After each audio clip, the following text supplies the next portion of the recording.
Eh bien bonjour, je vais faire ma cinquième et dernière séance de ce cours sur l'Anthropocène interrogé par la planétologie.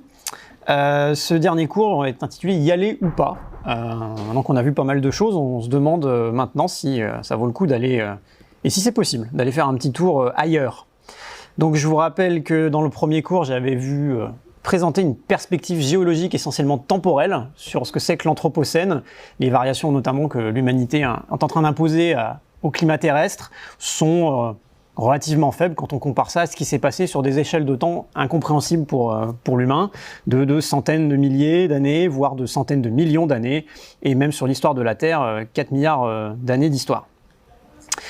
On avait vu ensuite que sur les planètes de notre système solaire, il n'y avait pas de solution de rechange parce que Vénus, comme Mars, les planètes les plus proches et qui ressemblent le plus à la Terre, en sont déjà bien assez éloignées pour être totalement inhabitables. Donc Vénus, c'est un enfer chaud, c'est pas juste une canicule, et Mars, c'est un enfer froid, sans atmosphère quasiment, donc c'était pas une idée possible non plus. Ensuite, j'ai interrogé la possibilité d'un ailleurs habité, et à partir du moment où habiter se limite à l'existence de bactéries, donc d'organismes qui nous semblent assez insignifiants, mais qui sont vraiment les experts de la résilience sur les milieux, il est possible d'envisager de la vie sous-marine sur des objets du système solaire comme les lunes glacées des planètes géantes Jupiter et Saturne. Donc c'est possible, mais ça sera sûrement pas des gens extrêmement intéressants pour avoir des discussions soutenues à l'apéritif. Et enfin, le quatrième cours, j'ai interrogé ce qu'on appelle le paradoxe de Fermi, qui est que, étant donné le nombre d'étoiles dans l'univers, et là, maintenant de mieux en mieux connu l'existence effective de planètes potentiellement habitables autour de ces étoiles, pourquoi est-ce qu'il n'y a personne qui semble communiquer avec nous, ou même qui est venu dans notre système solaire pour le coloniser? Et j'étais arrivé à présenter cette hypothèse que si notre système solaire est assez médiocre au sens où il y a une planète potentiellement habitable dedans, le fait qu'elle est habitée d'une part, et puis surtout que cette vie se soit complexifiée, devenue multicellulaire, soit sortie des océans, puis ait permis l'émergence d'organismes conscients d'eux-mêmes et capables de fabriquer des radiotélescopes, eh bien ça c'est extrêmement improbable. Il y a une contingence énorme dans notre existence finalement. Et donc, où sont tous les autres? La question de Fermi, la réponse est en fait qu'ils sont probablement inexistants. Alors maintenant, je vais essayer de passer en revue nos possibilités d'aller ailleurs. Donc pour le plaisir de l'exercice, je ne veux pas du tout m'engager sur est-ce que c'est intelligent de le faire ou pas. Alors il y a plusieurs façons en fait d'aller voir ailleurs en quelque sorte. Il y a, donc je les ai listés ici, puis je vais les passer à peu près dans l'ordre. Il y a appeler dans le désert, juste signaler qu'on est là. Donc là on n'a pas besoin forcément de se déplacer. On crie, on envoie des signaux de fumée, vous allez voir ça. Et puis ensuite il y a se déplacer. Alors il y a plusieurs niveaux pour se déplacer, et je vais refaire un peu écho à ce que j'ai vu dans les cours précédents. On peut essayer d'aller sur les planètes les plus proches, même si elles sont peu habitables. Peut-être qu'au moins la survie est possible, comme un peu on survit en Antarctique dans quelques bases où un certain nombre de scientifiques font des hivernages pendant les mois les plus durs. Et puis ensuite, est-ce que l'on peut espérer modifier ces objets? Est-ce que c'est des choses qu'on entend? Des gens proposent de transformer Mars en une planète Terre. Est-ce que c'est envisageable? Je vous donnerai un ou deux aperçus pour cela. Et puis ensuite, est-ce qu'on peut aller plus loin, quitter le système solaire?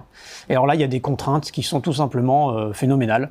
Mais je brosserai quelques pistes qui ont été notamment envisagées par la science-fiction.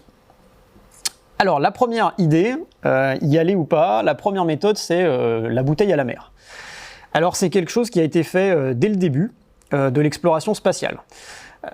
Donc la bouteille, c'est une sonde spatiale que l'on a envoyée nous pour passer devant les planètes de notre système solaire et prendre des images, faire des mesures pour en savoir un petit peu plus.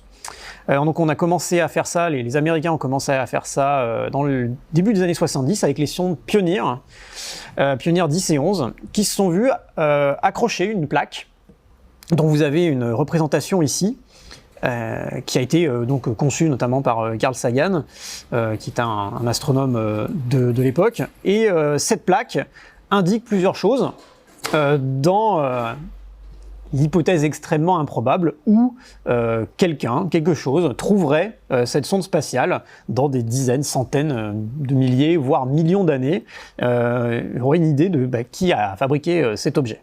Donc il y a plusieurs choses. Alors vous reconnaissez évidemment deux silhouettes humaines, dont une qui salue.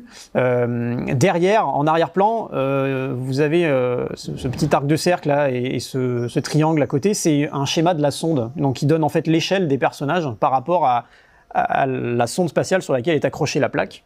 Il y a un petit schéma en bas du système solaire qu'on reconnaît peut-être. Il y a le Soleil, il y a 4 petites planètes, et puis il y en a 4 plus grosses. Puis il y a une flèche qui part de la 3e planète et qui indique que c'est de là d'où vient la sonde spatiale. Et puis il y a des signes un petit peu incompréhensibles. Et puis il y a ce graphique ici avec plusieurs lignes qui convergent vers un point central. Et au-dessus, ce schéma bizarre. Alors là, vous avez des choses que les scientifiques ont imaginées pourraient être reconnaissables par quelqu'un qui a le même niveau scientifique que l'humanité dans les années 70. Donc le schéma du haut est censé représenter la molécule la plus simple de l'univers, la molécule de dihydrogène. Donc il y a 2 atomes d'hydrogène dans 2 états différents, qui sont connectés entre eux. Et ces 2 états différents sont des choses assez fondamentales en physique, je vous passe le détail, mais il y a une bascule possible entre ces 2 états, et elle correspond, cette bascule, à l'émission d'un rayonnement qui a une certaine longueur d'onde, une certaine fréquence, qui prend un certain temps, et donc cela permet de définir des valeurs communes de distance, de temps, essentiellement, c'est les choses principales, pour ensuite s'en servir d'échelle pour indiquer la taille, par exemple ici des 2 silhouettes humaines, et donc la taille de la sonde, pour voir qu'on a bien compris. Donc ici, vous avez 2 petites barres qui indiquent que la taille de cette distance-là, elle est indiquée ici avec un codage binaire qui utilise pour unité quelque chose qui s'ancre dans la physique de la molécule de dihydrogène. Et puis en utilisant les mêmes types d'échelles de temps et de distance, en fait, chacune de ces lignes permet d'identifier un noyau galactique de l'univers, extrêmement loin de notre galaxie, qui a la propriété d'envoyer un signal radio d'une fréquence stable. Et donc c'est cette fréquence qui est indiquée, et cela permet en fait, en plaçant en fonction de ces balises lointaines dans l'univers, de faire une sorte de relèvement, de déterminer la position du système solaire, et donc la position de l'origine de la sonde. Donc c'est un message enroulé dans une bouteille qui est extrêmement complexe, et qui, l'air de rien, doit permettre à civilisation intelligente de retrouver d'où vient la sonde. Donc c'est voilà, c'est la première façon de faire. Il y a toutes les chances que ça n'arrive à absolument rien, puisque vous avez affaire à une petite sonde qui doit faire de l'ordre d'1 tonne, donc 2 mètres de large, et qui se balade dans le vide interstellaire maintenant, sans rien émettre, complètement froide, complètement éteinte. Donc avant que ça soit récupéré par quelque chose, à mon avis, de l'eau va couler sous les ponts, et l'eau aura le temps de s'évaporer aussi. Alors la deuxième méthode, toujours dans le même esprit, ça a été sur les sondes Voyager. Donc on est quelques années plus tard. Les gens ont eu le temps de réfléchir un peu. Est-ce qu'on pourrait faire quelque chose de plus complexe qui permette d'avoir quelque chose d'un petit peu plus dynamique pour les gens qui récupéreraient notre bouteille à la mer. Et donc sur les sondes Voyager lancées en 1977, il y a une plaque assez similaire, mais cette plaque, donc vous reconnaissez ici le même petit diagramme en bas à gauche là de position du système solaire. Il y a la même petite molécule de dihydrogène qui permet de placer les unités de distance et de temps. Et puis il y a d'autres explications, notamment comment utiliser l'enregistrement qui est caché sous la plaque. Parce que cette plaque est en fait la jaquette d'un disque gravé comme un disque vinyle, donc qui est en or pour résister au rayonnement cosmique notamment, et vous avez en fait 2 disques. Donc il y a un disque qui est les sons de la planète Terre, il y a un disque qui est des images de la planète Terre. Donc il y a sur la jaquette l'explication de à quelle vitesse faire tourner le disque, comment sont encodées les images, notamment le nombre de pixels qu'elles font, pour pouvoir les reconstituer, et le son est gravé lui de manière totalement analogique. Donc c'est quasiment un disque vinyle, sauf qu'il est en or. Et donc il y a des choses qui sont sur les images. Alors il y a des images de la planète Terre, il y a des images de personnes. Ici vous avez une femme en train de manger, vous avez une image de la planète Jupiter avec sa taille indiquée et le nombre de masses terrestres. Et puis sur cette image de l'atmosphère de la Terre, il y a la composition de l'atmosphère avec nos sigles habituels, en espérant que quelqu'un arrive à comprendre ce que cela signifie. Et dans les sons, vous avez un échantillonnage d'enregistrements de cris d'animaux, de chants de baleines, des messages de bienvenue à d'éventuels extraterrestres qui sont enregistrés dans des dizaines de langues. Il y a un message officiel du secrétaire général des Nations Unies de l'époque. Et puis, vous avez de la musique. Donc, il y a de la musique qui a été sélectionnée un petit peu au hasard parce qu'on ne pouvait pas mettre non plus une centaine de morceaux. Donc, il doit y en avoir une quinzaine de morceaux venus de civilisations tout autour du monde. Il y a du didgeridoo aborigène australien. Vous avez Johnny B. Goode de Chuck Berry et quelques autres grands morceaux classiques de différents coins du monde. Alors ça, voilà, on reste dans la bouteille à la mer. Alors ces sondes Pioneer et Voyager, j'ai pris un petit schéma qui représente où elles en sont dans leur périple interstellaire. Donc il y a un petit schéma ici qui indique le système solaire avec on voit essentiellement les orbites des planètes géantes. Toutes les planètes telluriques sont cachées au centre. Donc il y a Voyager 1 et 2 qui partent dans des directions opposées, et puis Pioneer 10 et 11 qui partent aussi dans d'autres directions. Le tout s'éloigne à une vitesse qui pour nous est assez conséquente. Voyager 1 est donc l'objet le plus rapide parmi ces quatre. Il est à 17 km par seconde par rapport au Soleil. Donc 17 km par seconde, c'est assez remarquable. Ça permet de faire 3,5 fois la distance Terre-Soleil chaque année. Donc ça va très très vite. Ça permet d'aller du Soleil à Jupiter en 1 an et demi à peu près. Donc c'est extrêmement rapide.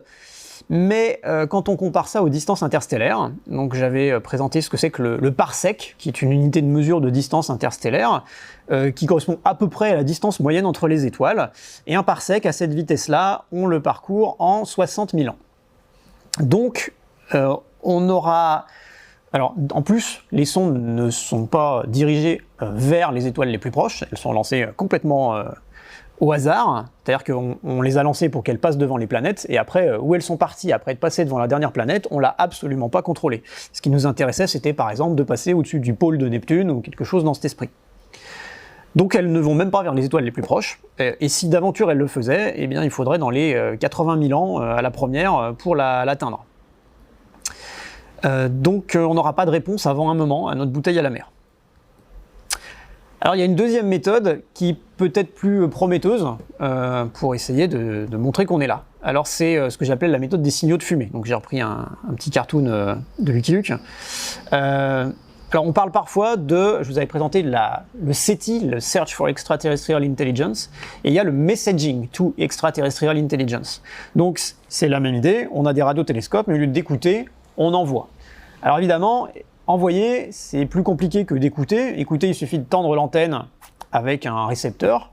Pour envoyer, il faut mettre l'énergie radio dans l'immense antenne du radiotélescope pour qu'elle soit propulsée à destination de quelque chose dans l'espace. Donc l'air de rien, ça consomme de l'énergie. Alors c'est assez négligeable par rapport à ce qu'on fait, mais il faut le faire exprès quand même. On ne peut pas se permettre de faire ça en permanence tout le temps. Alors j'ai ici pris la représentation graphique, puisque c'est un message qui est censé être représenté comme ça, une fois décodé de sa réception radio. C'est ce qu'on a appelé le message d'Arecibo, qui est le premier message qui a été envoyé en 1974. Donc vous avez plusieurs choses, on reconnaît notamment au premier coup d'œil une vague silhouette humaine, et puis il y a là-dessous quelque chose qui ressemble à un radiotélescope. Et il y a des tas d'autres choses. En haut, vous avez les chiffres de 1 à 10, qui sont encodés d'une certaine manière.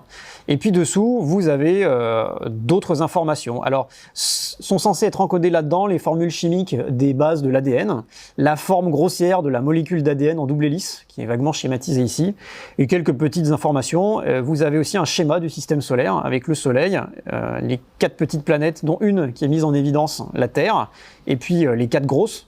Alors il y a aussi Pluton, qui sera sans doute totalement négligeable pour les extraterrestres qui recevront ça. Et donc ça est censé représenter un petit peu quelque chose. Au strict minimum, arriver à décoder ça permettrait à d'éventuels extraterrestres intelligents de remarquer que il y a bien quelque chose d'intelligent qui a dû fabriquer ça. C'est pas un processus physique dans une étoile ou même un trou noir qui va générer une émission radio aussi cohérente et aussi particulière. Alors ce message, il a été envoyé, pour la beauté de l'exercice, vers l'amas d'Hercule, dont j'ai mis ici une image. C'est donc un amas d'étoiles où il y en a plusieurs dizaines de milliers, qui sont très très resserrés.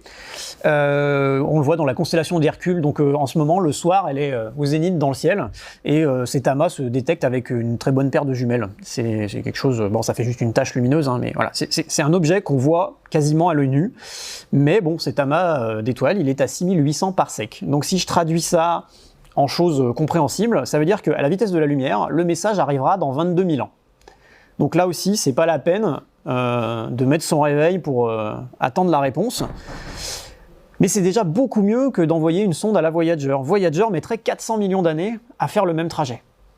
Donc autant il y a 22 000 ans, on avait nos ancêtres qui peignaient des animaux dans des grottes qui sont maintenant ornées, autant il y a 400 millions d'années, vous n'aviez pas de vertébrés. Donc ça change complètement les échelles de temps. Donc on peut se demander ce qui se passera dans 44 000 ans, si quelqu'un reçoit le message et envoie une réponse aussitôt. On peut espérer qu'il y a encore quelque chose qui ressemblera à l'humanité sur la Terre. Par contre, s'il fallait attendre que revienne une nouvelle bouteille à la mer jetée par une autre civilisation dans 800 millions d'années, il y a fort à parier qu'il n'y ait plus le moindre animal complexe à la surface de la Terre, puisqu'on arrive dans les fenêtres de temps où la Terre risque de se transformer en Vénus avec l'augmentation de la lumière solaire sur ces échelles de temps. Alors, les signaux de fumée, on en a enregistré un, à peu près, qu'on comprend toujours pas. C'est-à-dire qu'en écoutant comme ça au hasard dans le ciel, je ne l'avais pas dit dans les cours précédents, c'est ce qui a été et ce qui est connu chez les gens qui font de la recherche de vie extraterrestre intelligente comme le signal wow, parce que la personne qui regardait sortir d'une imprimante analogique le résultat de l'enregistrement radio a vu sur une feuille de papier où en gros quand il n'y a rien il sort des 0, des 1, des 2 et des 3, ça fait un bruit, donc ça donne l'intensité du signal. Quand le bruit est très très fort, l'imprimante devait imprimer des lettres, d'autant plus loin dans l'alphabet que le signal reçu était fort. Et donc il a vu tout de suite ce 6EQUJ5 et il l'a entouré en disant bon là il y a un truc quoi. Et donc en prenant ce listing, il y a ce wow qu'on ne peut que voir. Donc une représentation graphique de ce signal est donnée à côté. Vous avez globalement quelque chose qui est tout en bas ici, et puis vous avez ce pic de signal qui en fait est enregistré pendant une fenêtre de quelques dizaines de secondes seulement, où on avait un radiotélescope qui balayait le ciel. Et donc il passe sur une zone de l'espace pendant quelques dizaines de secondes, et c'est là que le signal est enregistré. Donc on a pu retrouver quelle était cette zone de l'espace. Alors on a un doute parce qu'on avait un radiotélescope avec deux récepteurs qui regardaient deux zones différentes, et on ne peut pas différencier duquel ça vient. Au passage, on fait plus ça maintenant, parce qu'on s'est rendu compte que c'était pas hyper intelligent. On a essayé de réécouter aux mêmes zones, et on n'a jamais rien enregistré. Donc on ne sait pas ce que c'est, ça correspond à aucun signal physiquement plausible des phénomènes que l'on connaît bien. Ça vient d'un endroit où il y a des dizaines et des centaines d'étoiles en direction de la constellation du Sagittaire, mais on ne sait pas du tout ce que c'est. Toujours est-il que peut-être que notre signal d'Arecibo, ou d'autres qui ont été envoyés après, ressemblera à ça pour une éventuelle intelligence extraterrestre. Alors un autre message pour vous donner un autre aperçu qui a été envoyé, ce qu'on appelle le Cosmic Call, qui a été envoyé donc au tournant de l'an 2000 depuis un radiotélescope construit par les soviétiques à l'époque, qui est maintenant en Crimée. Donc il était ukrainien à l'époque de l'envoi de ce message. Donc c'est un des rares radiotélescopes à la fois grand, puissant, à la fois en détection et en émission, mais surtout lui capable d'émettre, parce que la plupart des radiotélescopes sont utilisés pour écouter le ciel, pour faire de l'astronomie, et il n'y a pas besoin d'émettre vers une étoile binaire ou un trou noir, il suffit de recevoir les signaux qui en viennent. Donc les radiotélescopes capables d'émettre sont assez rares finalement, surtout ceux qui sont capables aussi de s'orienter n'importe où dans le ciel. Donc là, les gens qui ont fait ça ont un peu plus réfléchi, ils ont visé des étoiles qui ressemblent au Soleil et qui sont relativement proches. À cette époque-là, on ne savait pas encore s'il y avait des planètes éventuellement habitables autour. Donc on a envoyé plusieurs fois une suite de messages différents, conçus par différentes personnes, qui à chaque fois se sont dit « je vais essayer de faire quelque chose qui est détectable, qui montre qu'il y a une intelligence qui est à l'origine de l'écriture de ce message et qui contient des choses informatives sur la position de la Terre, nos développements technologiques, ce que l'on sait, ce que l'on croit avoir compris de l'univers et de comment il fonctionne. » Donc par exemple, vous avez une partie qui ressemble, une fois décodée, normalement à ça. Donc il faut reconstituer une image, une centaine de pixels de côté à peu près. Ça ressemble presque à un code qu'on flasherait avec nos téléphones maintenant. Alors vous avez ici je crois, c'est simplement les nombres qui sont présentés.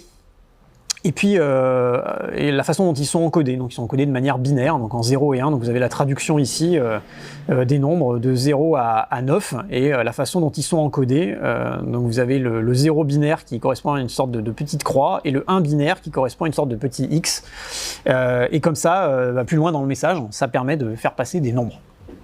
Donc il y a des tas d'informations qui passent là-dedans, y compris la position de la Terre, la composition des protéines ou de l'ADN, enfin des choses comme ça.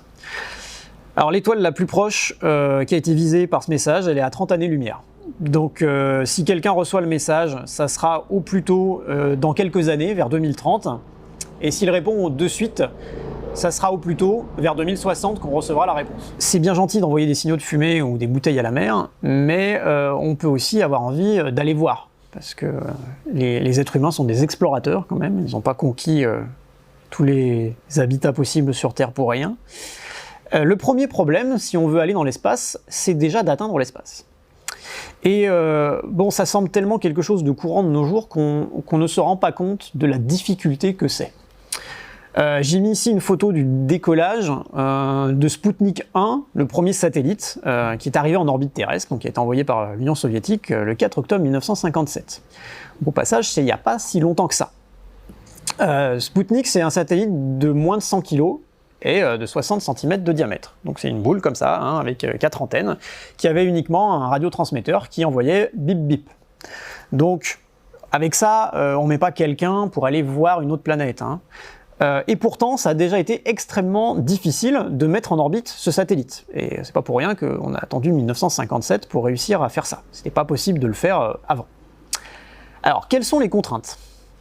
Je vais revenir à un grand monsieur que je vais citer plusieurs fois ici, parce qu'en gros il avait posé toutes les bases, c'est monsieur Isaac Newton. Alors c'est Newton qui a compris et le mieux expliqué comment on peut faire pour se mettre en orbite. Alors j'ai repris ici un schéma qui est dans son ouvrage de philosophie naturelle, comme on l'appelait à l'époque, qui explique comment ça fonctionne, la gravité autour de la Terre.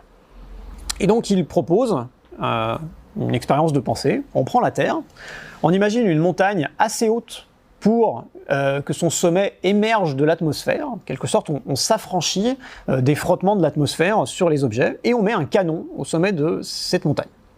Donc le canon, il est ici en V. Donc il y a plusieurs points qui sont repérés. Alors j'espère que vous voyez, il y a un point D qui est au pied de la montagne.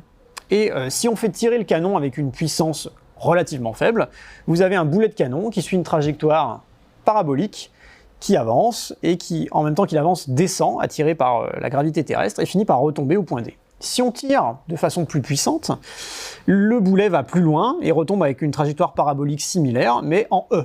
Il va un petit peu plus loin. Ça, c'est des choses dont on est tout à fait familier. Hein. Il suffit de jeter une balle ou de tirer au pied un ballon et on voit ce type de trajectoire. C'est assez intuitif. Et donc, il va plus loin. Si on tire encore plus fort, on arrive à la position F. Donc, on a une trajectoire parabolique qui devient tangentielle à la surface de la Terre. Et on commence à se dire que peut-être que si on tirait assez fort, on pourrait faire le tour de la Terre.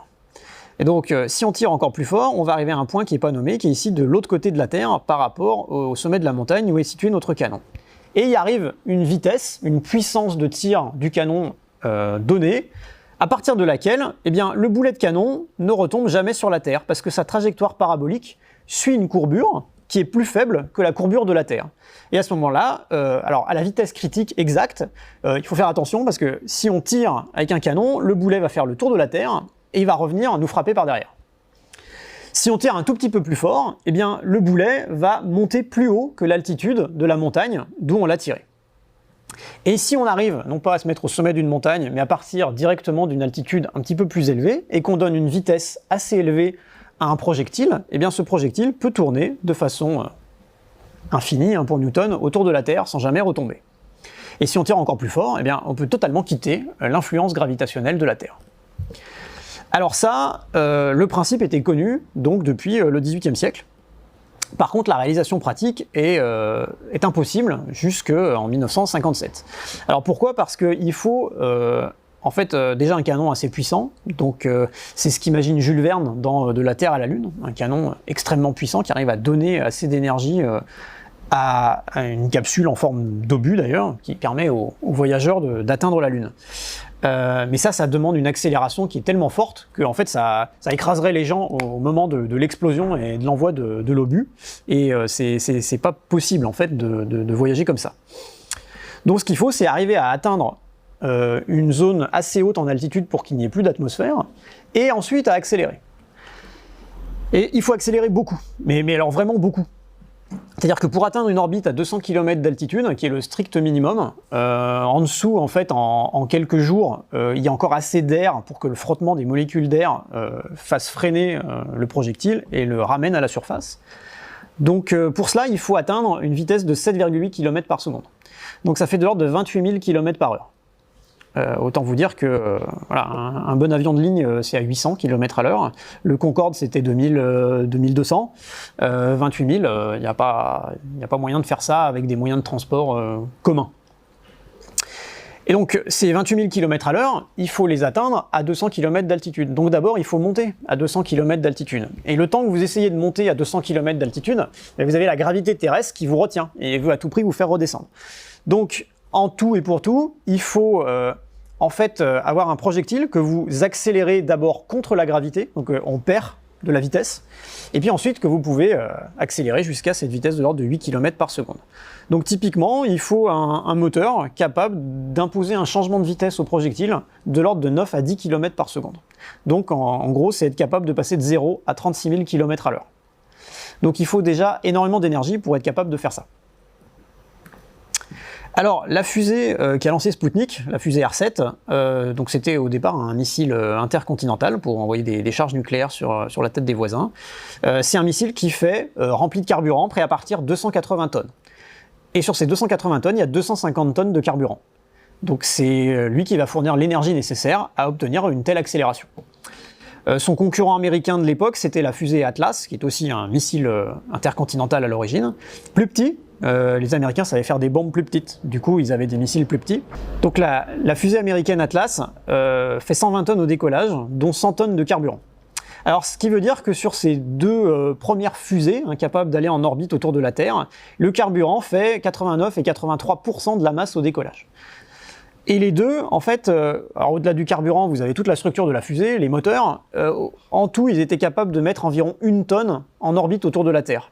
Donc la charge utile, c'est 1 tonne sur 100 à 200 tonnes de missiles. Donc c'est de l'ordre du % de la masse de la fusée qui est effectivement utile et en orbite autour de la Terre à la fin du lancement. Alors on pourrait se dire qu'on a progressé depuis, nécessairement, enfin... Dans les années 60, on n'était pas très bon et maintenant on s'est amélioré. Alors j'ai pris quelques exemples de fusées modernes. Donc Ariane 5, le fleuron de l'industrie européenne, c'est 780 tonnes au décollage, dont 90 tonnes à vide, ne serait-ce que la structure de la fusée. Et il y a 670 tonnes de carburant. Alors c'est pas forcément le carburant le plus léger, donc c'est aussi pour ça que c'est lourd. Il y a diverses raisons qu'on choisit un carburant ou un autre. Et il y a 21 tonnes de charge utile, ce qui fait dans les maximum 3% de la masse totale de la fusée au décollage.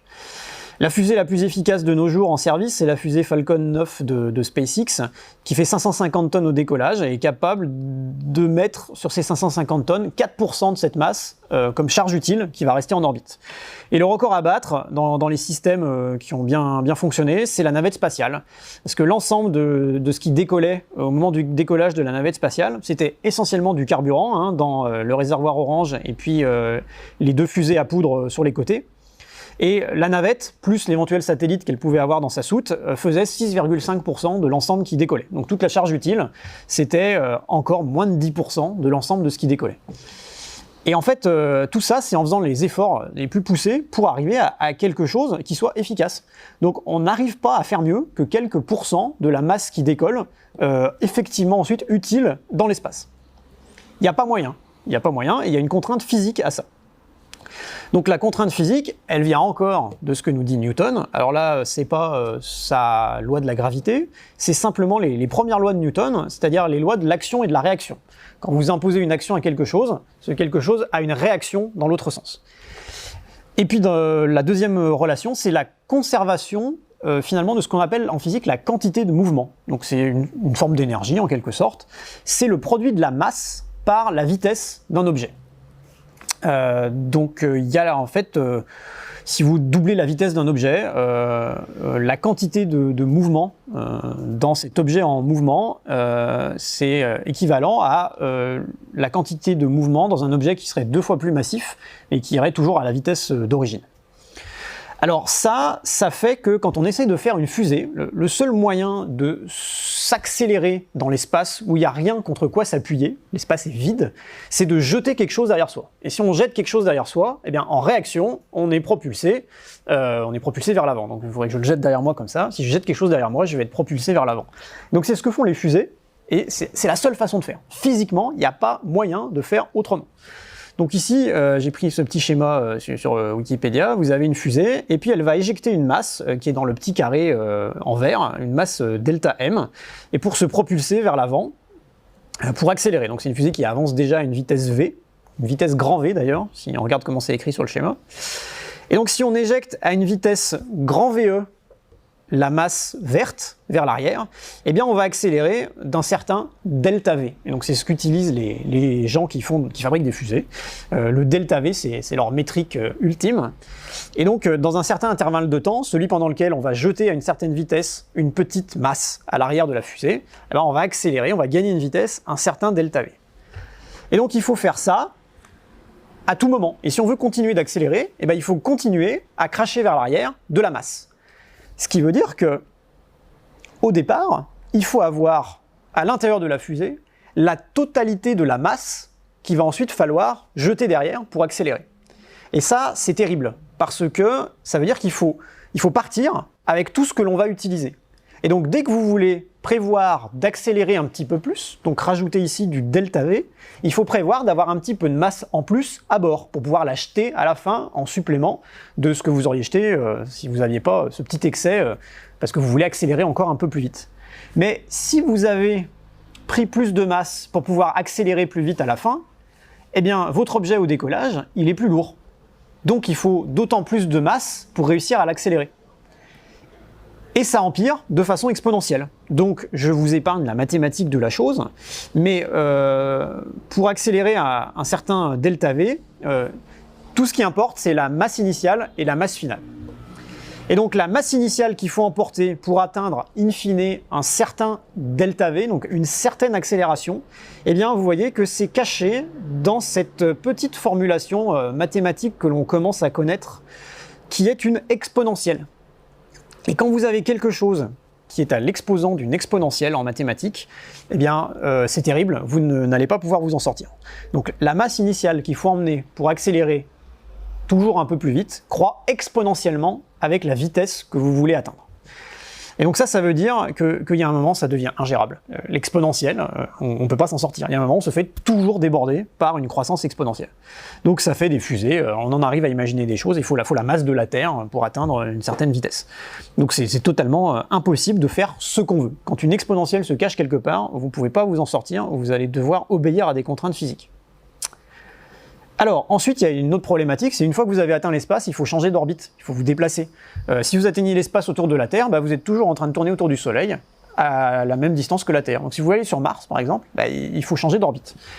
Et donc pour ça, eh bien, on fait ce que l'on appelle une orbite de transfert. Donc c'est la trajectoire la plus faible en vitesse, en modification de vitesse, et en quelque sorte la trajectoire la plus courte possible. Donc ici, pour passer de l'orbite 1 autour d'un objet, donc ça pourrait être le Soleil, et 1 ça pourrait être l'orbite de la Terre, à l'orbite 3, et il faut utiliser l'orbite 2.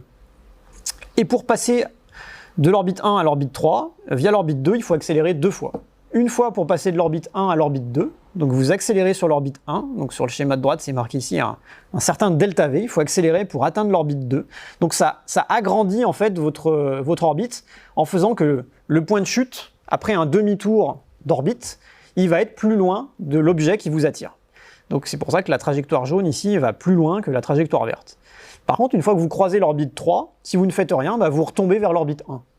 Donc ça vous a bien avancé. Si vous voulez rester au niveau de l'objet qui est sur l'orbite 3, il faut à nouveau accélérer pour obtenir un point, on va dire, à l'opposé de ce qui vous attire, qui soit maintenu à la distance de cette orbite numéro 3. Donc il faut donner des impulsions à 2 moments pour faire cette orbite de transfert. Alors on peut faire autrement, on peut imaginer faire autrement. Par exemple, la fusée de Tintin. Donc si vous avez lu Objectif Lune et On a marché sur la Lune, la fusée de Tintin fait quelque chose d'extrêmement étrange, c'est-à-dire qu'en partant de la Terre, elle a un moteur qui pousse en permanence. Donc en permanence, qui jette derrière lui quelque chose et qui permet à la fusée d'accélérer. Donc ça permet d'ailleurs de créer une gravité artificielle. Donc les personnages ne sont pas plaqués contre leur siège comme quand on accélère en voiture ou au décollage dans un avion de ligne.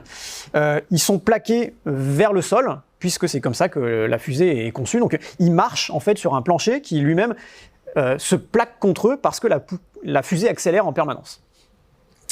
Et au milieu de la trajectoire entre la Terre et la Lune, la fusée fait demi-tour. Donc d'ailleurs, c'est un moment d'un rebondissement dans le scénario. Du coup, tout le monde se trouve à voler dans la fusée en apesanteur. Et ensuite, le moteur se rallume et freine continuellement sur la moitié de la trajectoire qui reste à faire. Donc ça, on peut l'imaginer, et c'est beaucoup plus compliqué à faire en pratique, parce que ça veut dire que non-stop, il faut éjecter quelque chose derrière soi. Et pour accélérer à de l'ordre de la gravité terrestre, eh bien, il faut une quantité de carburant que Hergé n'a pas dû bien mesurer quand il a fait son affaire. Alors, mais c'est imaginable.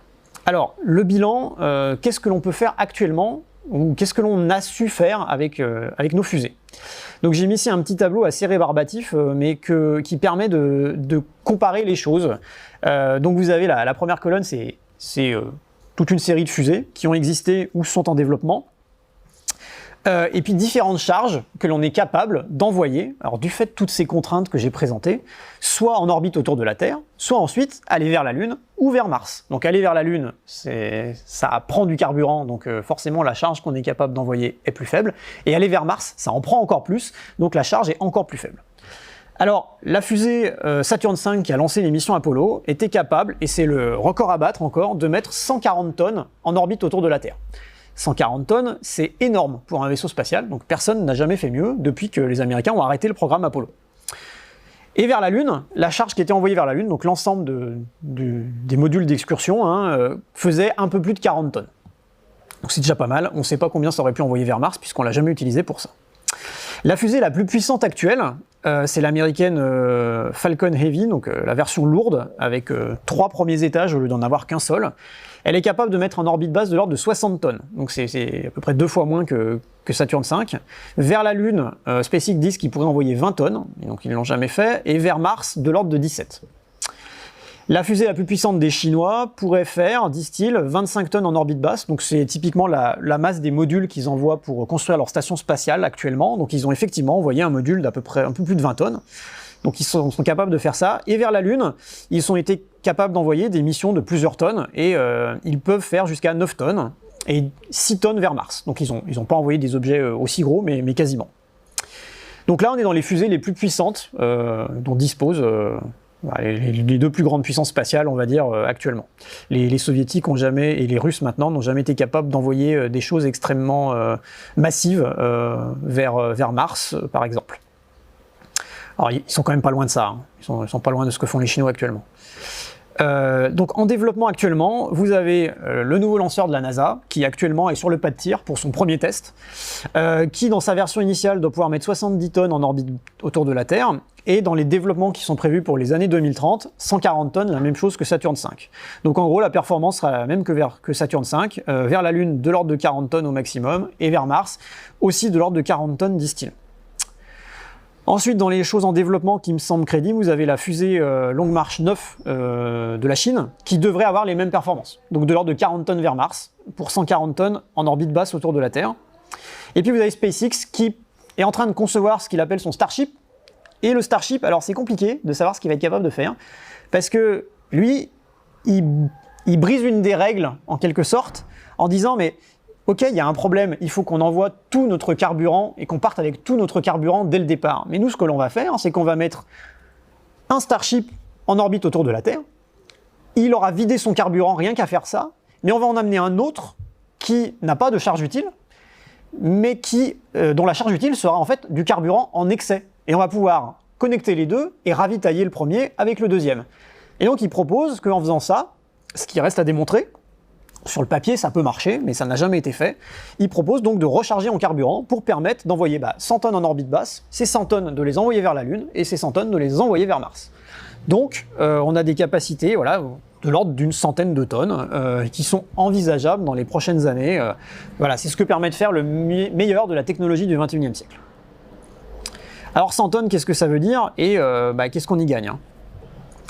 Alors oui, avant ça, le troisième problème quand on envoie quelque chose sur une autre planète, c'est de descendre et de pouvoir remonter. Alors c'est un problème qui a été reconnu dès l'époque de la planification des missions lunaires Apollo et puis de leurs concurrents soviétiques. Le premier problème, gros problème qu'ils ont reconnu, c'était que si on fait descendre tout ce que l'on a envoyé vers la Lune jusqu'à la surface de la Lune et qu'ensuite ça il faut le faire repartir et revenir vers la Terre, ça marche pas. Encore une fois, à cause de ce problème qu'il faut descendre avec toute la masse nécessaire pour pouvoir remonter, ça augmente de façon exponentielle la masse du véhicule. Et donc, voilà un petit croquis qui, dans les études du début des années 60 en préparation des missions Apollo, vous avez deux options qui sont proposées. L'atterrissage direct sur la Lune et on repart de la Lune pour revenir sur la Terre avec tout le système Apollo. Donc vous avez une très grosse fusée qui contient essentiellement du carburant. Et puis vous avez le concept de la chaloupe que l'on descend du bateau principal qui va sur la plage, qui permet aux astronautes de faire des choses sur la Lune, et ils remontent dans leur chaloupe et puis ils retournent vers la caravelle initiale qui les a emmenés jusqu'en orbite autour de la Lune. Et à ce moment-là, le module qui descend vers la Lune, il est tout petit parce qu'il y a juste à descendre les deux astronautes, le carburant nécessaire juste pour remonter en orbite autour de la Lune, mais pas tout ce qu'il fallait pour arriver jusqu'à la Lune, et pas tout ce qu'il va falloir pour repartir vers la Terre. Donc en faisant ça, on optimise énormément la quantité de matière qu'il faut envoyer, donc la quantité de carburant nécessaire. Donc en fait, découper ça les voyages spatiaux en petits modules qui font chacun une tâche particulière, c'est vraiment la stratégie gagnante pour arriver quelque part. Donc on en arrive à devoir poser des machins le plus petit possible. Donc ça c'était pour aller sur la Lune. Je donne une idée maintenant de ce qu'il faudrait pour poser des gens sur Mars. Donc qu'est-ce que l'on sait faire de mieux aujourd'hui sur Mars? Ce que l'on sait faire de mieux, c'est le rover Perseverance.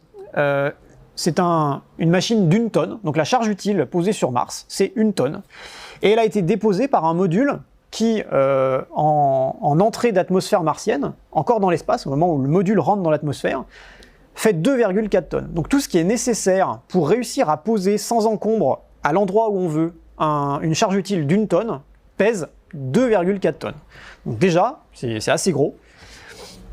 Et c'est extrêmement compliqué, donc vous avez d'abord un bouclier thermique qui protège du frottement contre l'atmosphère aux vitesses phénoménales que l'on a quand on arrive sur une autre planète, donc plusieurs kilomètres par seconde. Ensuite vous avez un parachute, ce parachute est ensuite relayé par des rétrofusées qui viennent poser précisément ce que l'on veut au bon endroit. Donc ça c'est le ratio là de l'ordre d'un facteur 2 à 3, il est assez inévitable. Il faut, pour en rentrant dans l'atmosphère martienne, quelque chose de 3 fois plus lourd que ce que l'on va y poser. Et donc voilà à quoi ressemble, dans les derniers projets à peu près crédibles de la NASA, qui ont déjà une petite dizaine d'années, un module pour descendre sur Mars qui fait 46 tonnes. Comme par hasard, c'est la capacité prévue d'envoi vers Mars de la plus puissante fusée qu'ils sont en train de développer. Donc ils sont assez cohérents quand même dans ce qu'ils développent, ils essayent de faire des choses qui se raboutent. Ça n'existe que sur le papier, ça n'a jamais été fait. Donc on a fait 2,5 tonnes, on n'a pas fait 45. Et ça, c'est ce qu'ils proposent pour un équipage qui semble minimal, de 4 personnes qui vont rester sur Mars pour une mission simplement d'excursion, quoi. On vient sur Mars, on fait un peu de géologie et puis on repart, hein. Il ne s'agit pas de coloniser la planète. Donc c'est vraiment le strict minimum c'est déjà posé de l'ordre de 20 fois plus que ce que l'on sait faire. Alors n'empêche qu'il prévoit un système avec, pour aller sur Mars, il faut 4 envois différents par 4 gros lanceurs, donc 4 immenses fusées, donc la plus grosse en développement, une simplement pour faire le trajet, une pour se poser, une pour avoir sur place un endroit dans lequel habiter, et une pour avoir sur place de quoi manger et avoir de l'électricité. Donc c'est compliqué, hein. C'est vraiment très très compliqué. Il faut 4 fusées qui n'existent pas encore. Donc on ne sait pas faire, hein, faut être clair. Pourquoi c'est compliqué aussi? Parce que ce soit sur la Lune ou sur Mars, il faut quasiment partir avec tout ce dont on a besoin tout le temps. Et donc là, c'est des choses dont on ne se rend pas vraiment compte, mais des astronautes en boîte de conserve, ça consomme et ça rejette des déchets. Donc il faut gérer tout ça. Tous autant que nous sommes, on consomme à peu près 1 kg de dioxygène que l'on sort de l'air, qu'on extrait de l'air par l'inspiration, et via nos poumons. Et on recrache de l'ordre d'1 kg de dioxyde de carbone et un demi-kilo de vapeur d'eau. Donc quand on exhale, il y a de la vapeur d'eau qui ressort. Donc tout ça, c'est à gérer dans la boîte de conserve. Donc la boîte de conserve, il faut qu'elle apporte 1 kg de dioxygène par personne et par jour, et il faut qu'elle gère 1,5 kg de CO2 et de vapeur d'eau pour l'extraire. Ensuite, il faut prévoir à boire et à manger, de l'ordre de 3 litres à boire et pour réhydrater la nourriture, 10 litres si on veut un petit peu se laver quand même, et puis de la nourriture, il faut typiquement 1 kg par personne et par jour. Donc 4 personnes pendant 3 ans, donc la durée d'une mission sur Mars, parce que bon, je ne l'ai pas précisé, mais l'orbite de transfert, elle dure la même durée que dure le temps du trajet autour du Soleil, donc c'est inévitable, c'est de l'ordre d'1 an pour y aller et 1 an pour revenir, en plus 1 an sur place, histoire de ne pas perdre son temps non plus. Donc ça demande de fournir dans pour 4 personnes pendant 3 ans, 4 tonnes de dioxygène, 15 tonnes d'eau à boire, 4 tonnes de nourriture, et il faudra retraiter 4 tonnes de dioxyde de carbone, 1 tonne de vapeur d'eau, etc. Les consommables font de l'ordre de quelques dizaines de tonnes pour une mission comme ça en fait. Donc c'est énorme, c'est un semi-remorque en fait qu'il faut emmener de matériaux. Alors on peut se dire c'est pas grand chose, mais c'est juste pour 4 personnes pendant 3 ans, juste pour leur permettre de survivre. Et donc s'il faut les emporter avec soi, eh ben, il faut un camion entier, rien que pour la réserve de nourriture et d'air à respirer. Sauf si on trouve des ressources sur place. Alors je vous montre 2 petites images, il y a une vue du pôle sud de la Lune, qui est une vue mosaïque construite avec... en fait, on a photographié la Lune à chaque fois au moment où c'est le plus éclairé. Et ce que l'on voit ici, c'est qu'au pôle sud de la Lune, il y a des endroits qui sont toujours dans l'ombre. On n'y a jamais le soleil. Et ces endroits sont tellement froids qu'il y a de la glace. On le sait parce que, alors on l'a vu avec diverses techniques indirectes, et le plus... j'allais dire élégant, mais c'est quand même assez brutal comme méthode. Les Américains ont envoyé un projectile se cracher dans ces zones-là complètement noires où on ne voit rien, et ils ont vu un panache sortir. Et ils ont braqué des instruments pour analyser la composition du panache. Donc c'est ce qu'on voit ici, là, il y a une petite tache blanche sur fond noir, et dans ce panache, il y a de l'eau. Il y a beaucoup d'eau, vraiment beaucoup d'eau. Alors on ne sait pas quelle forme elle prend, si c'est des petits grains, s'il y a des couches de glace, mais ça peut être potentiellement exploitable. On ramasse ça à la pelle, on le met quelque part, on le fond, on récupère le liquide, ça semble décemment envisageable. Sur Mars aussi, il y a pas mal d'endroits où il y a des glaciers.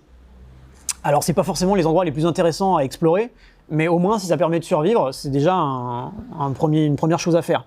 Donc ici j'ai mis des images donc vues depuis l'orbite martienne, où vous voyez des objets donc qui font plusieurs kilomètres, c'est des petites buttes ou alors des petits cratères, qui sont remplis par des choses qui ont cet aspect lisse et avec des bords en lobés, comme ça, et ça ce sont des dépôts glaciaires, et on a pu le vérifier en faisant des scans radar.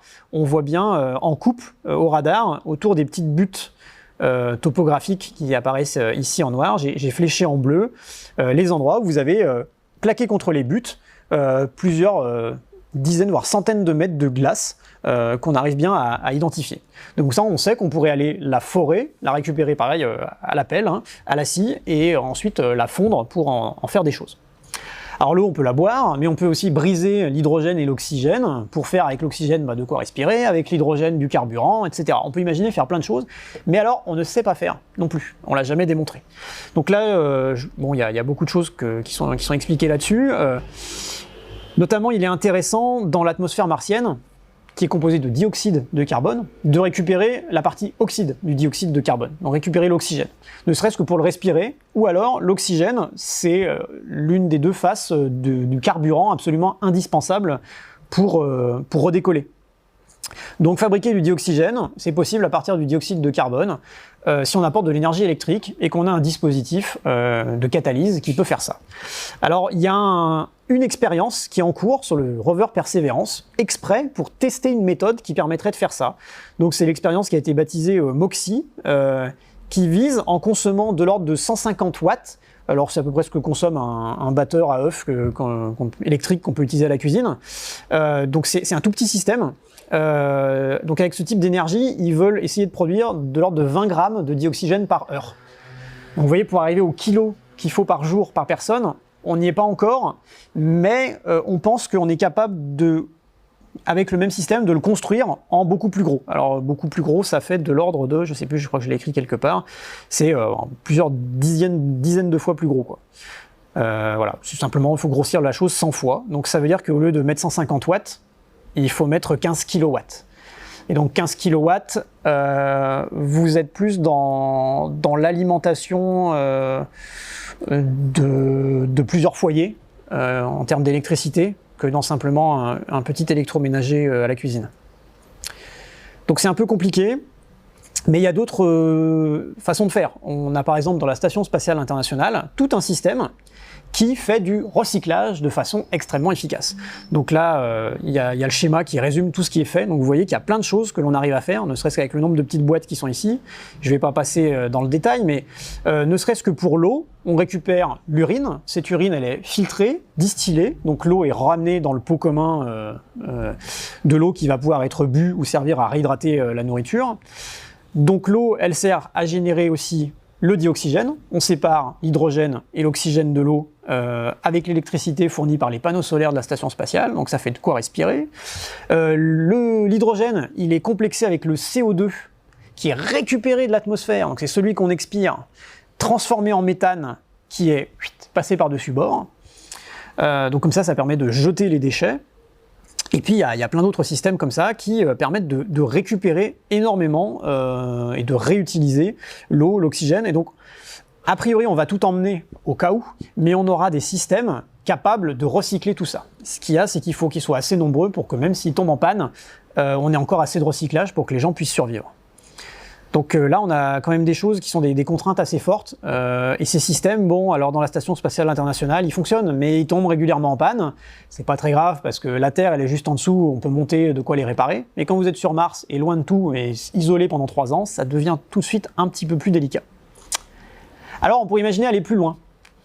Et alors là, est-ce qu'on peut faire une mini-Terre en boîte ? Alors ça a été tenté, il y a 2-3 expériences qui ont été faites dans le monde dans les 50 dernières années, et une, la plus emblématique, c'est ce qui a été appelé la biosphère 2. Donc des gens, donc essentiellement des privés, hein, et puis à la fois militants, décroissants, écologistes, je vais passer un peu rapidement là-dessus. Donc c'est des gens un peu particuliers, ils n'avaient pas forcément beaucoup de rigueur scientifique, ils n'étaient pas organisés comme la NASA, mais ils ont réussi, avec des fonds donnés par un milliardaire philanthrope, à construire une biosphère 2, donc un bâtiment avec des serres, des habitats de l'ordre de 13 000 mètres carrés, donc un peu plus d'1 hectare, où ils ont reconstitué des mini-écosystèmes. Donc ils ont mis plein de plantes, ils ont mis plein de bestioles, et ils ont essayé de faire tourner ça en circuit fermé. Donc ça ne communique pas avec l'air extérieur, ça ne communique pas avec l'eau extérieure, ils avaient complètement isolé. Alors ça n'a pas bien marché la première fois, parce qu'il y avait des tas de choses qu'ils n'avaient pas vues.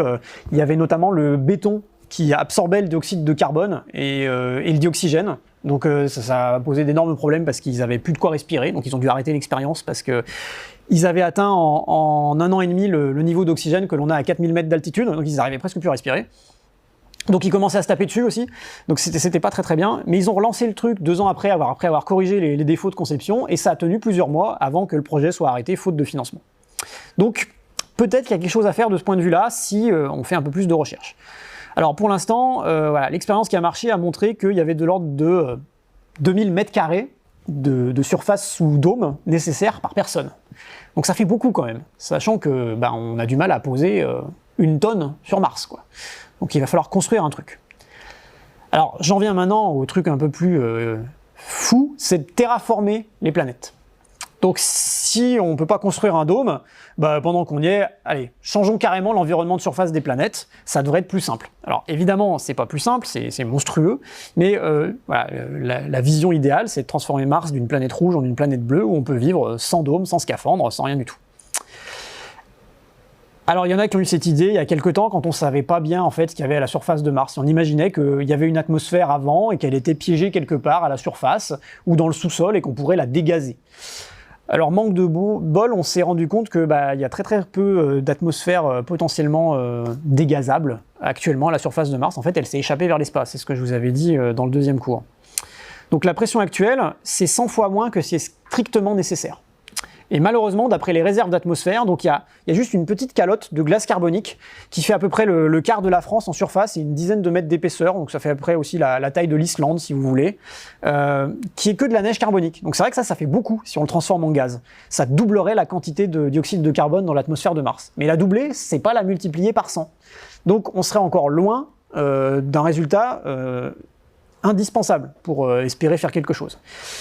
Et ça encore, est-ce que énergétiquement c'est possible? Eh bien, dès qu'on fait appel à un petit peu de physique et qu'on fait des estimations à l'ordre de grandeur près, on sait très bien quelle énergie est nécessaire pour transformer 1 kg de glace carbonique en dioxyde de carbone gazeux.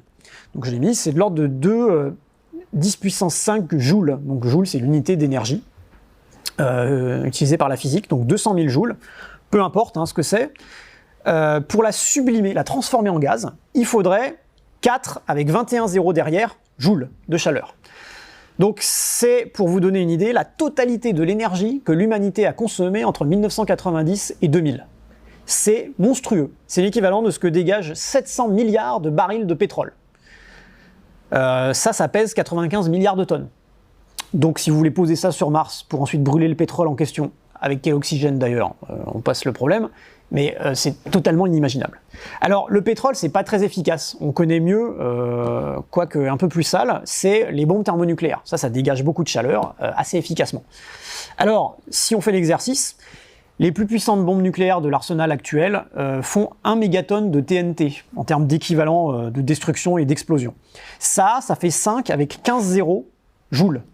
Donc vous voyez qu'il y a 15 zéros, il n'y en a pas 21, donc c'est beaucoup moins. Et c'est pourtant des bombes qui ont 50 fois la puissance de celle qui a été lâchée sur Hiroshima. Et ces bombes pèsent encore 1 tonne. Il faudrait en utiliser, à les supposer efficaces à 100% dans l'énergie qu'elle dépose, ça fait uniquement transformer la glace en gaz. Il faudrait 1 million de ces bombes, donc c'est 2000 fois l'inventaire américain actuel, c'est de l'ordre de 10 à 100 fois l'arsenal nucléaire qui a jamais été fabriqué dans le monde. Donc vous voyez déjà que c'est inatteignable, et il faudrait les emmener sur Mars par 10 000 lancements de la fusée la plus capable actuellement en projet seulement. Donc on est sur quelque chose, en fait en quantité d'énergie, c'est totalement ingérable. Alors il y en a qui ont d'autres solutions, ils disent oui mais alors c'est facile, moi je mets pas une bombe thermonucléaire, je vais chercher un astéroïde dans la ceinture d'astéroïdes et je le fais s'écraser, il fait un impact géant sur la calotte de glace carbonique martienne.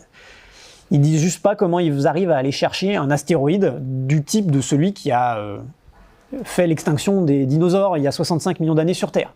Déplacer un astéroïde de la ceinture d'astéroïdes vers un endroit précis à la surface de Mars, c'est le même problème en fait. Donc ça règle pas la solution là. Et donc le résultat, si on faisait ça, ça réchaufferait de quelques degrés la planète Mars, alors qu'il faut la réchauffer de plus de 60 degrés pour approcher 0 degré de moyenne.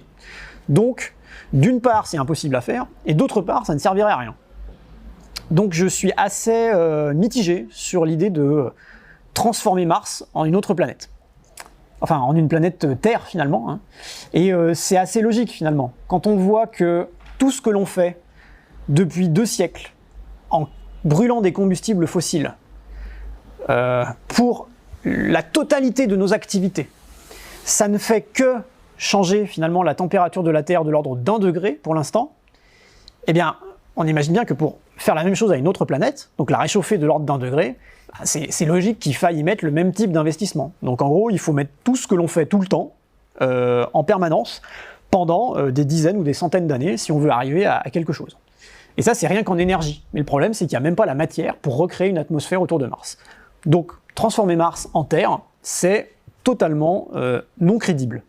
Je ne dis pas que c'est impossible, on peut toujours imaginer des choses, mais d'un point de vue pratique, c'est infaisable. Alors, est-ce que l'on peut aller plus loin?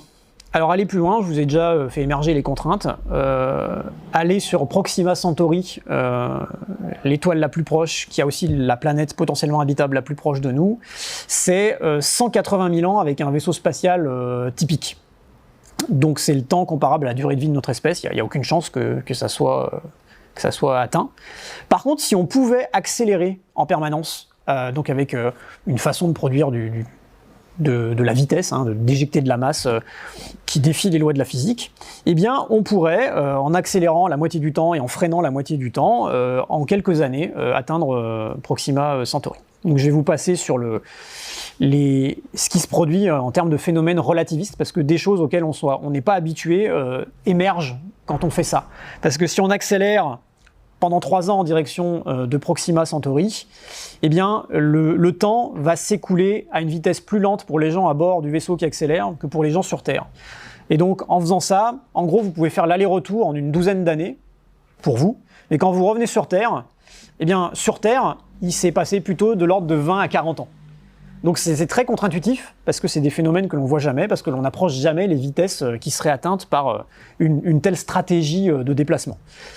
Alors de toute façon, cette stratégie ne sera pas mise en œuvre, puisqu'on ne peut pas atteindre ces vitesses-là, on n'a pas l'énergie nécessaire. Donc voilà, il faudrait, si on veut faire à la Tintin un voyage vers Proxima Centauri, ok, le voyage il va durer 6 ans, mais il faut brûler du carburant pendant 6 ans. Et donc une fusée classique, elle a à peu près 1 heure de carburant. Et encore, c'est les choses extrêmement efficaces.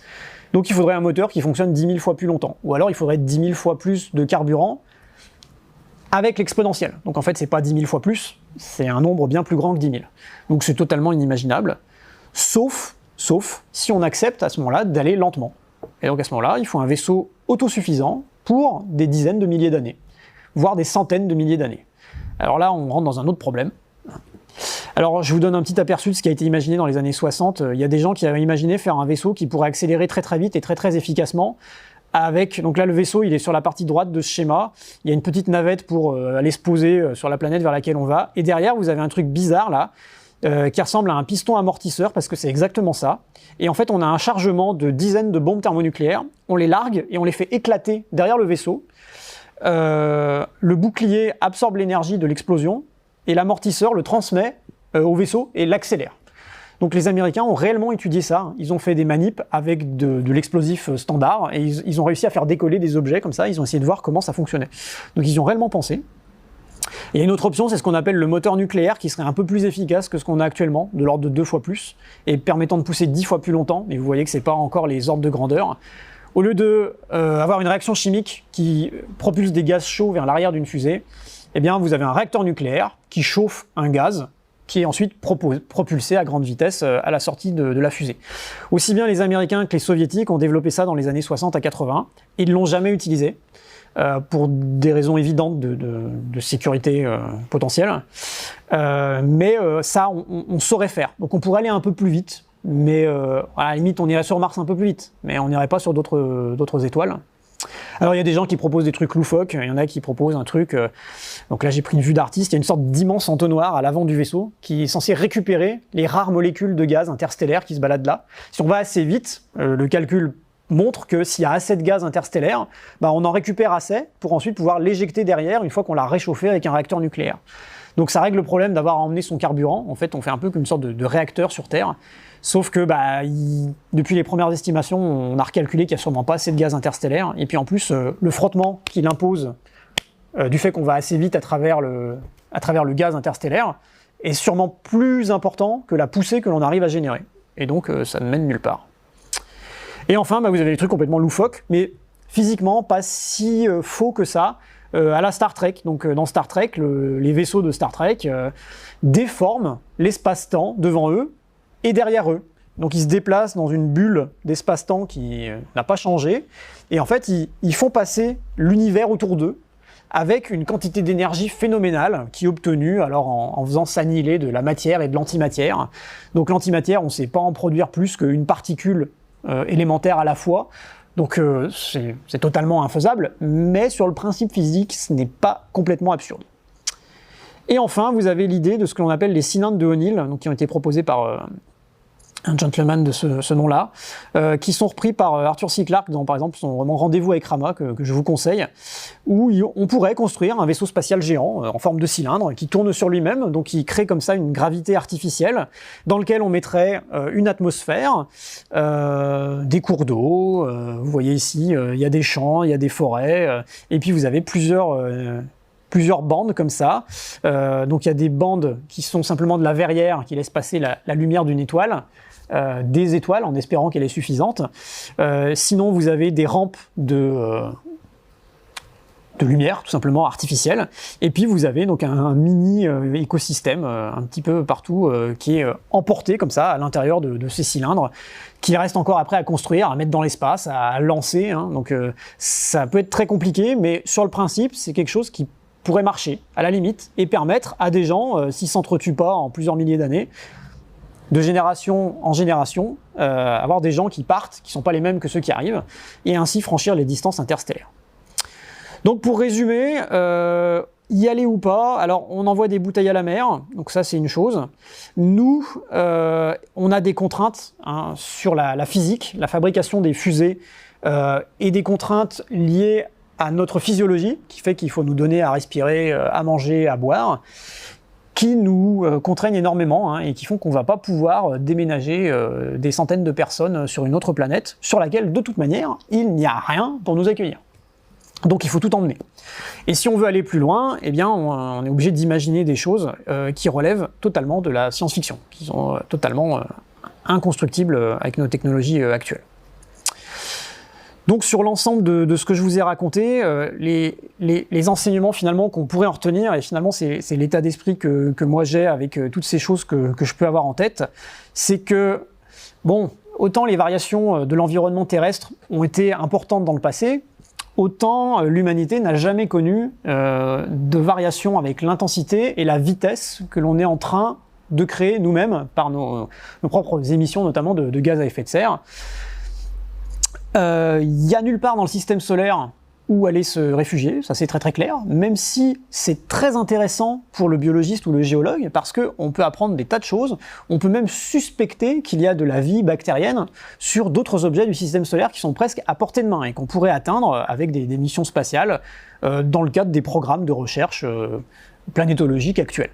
Donc ça c'est quelque chose d'extrêmement excitant pour la recherche, mais c'est totalement intransposable à l'humanité qui voudrait aller se poser quelque part et coloniser d'autres environnements, y compris planétaires.